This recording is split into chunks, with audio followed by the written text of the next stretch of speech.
Hi, my name's Angela Fox, and I work with the Indiana State Library in the Library Development Office.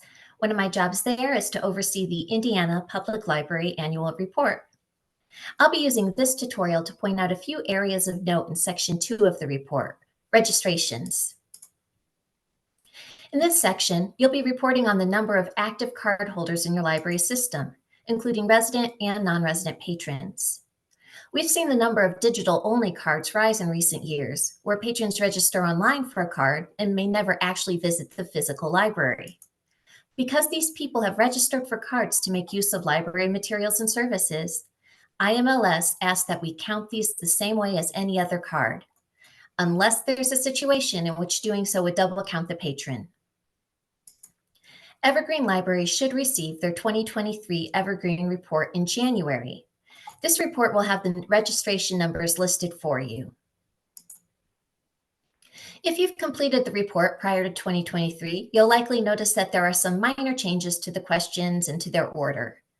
Previously, there wasn't a separate field for paying non-resident or subscription users.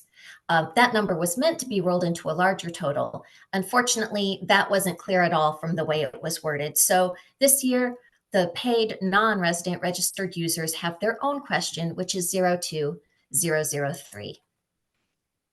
After that, it's the usual breakout of non-paying non-resident users, students, school employees, and library employees. And now, instead of asking you to total all those non-resident cards, we have the survey automatically do it for you in question 7. Moving on to question 13, does your library annually purge or mark inactive accounts for those patrons who have not used their accounts for the last 3 years?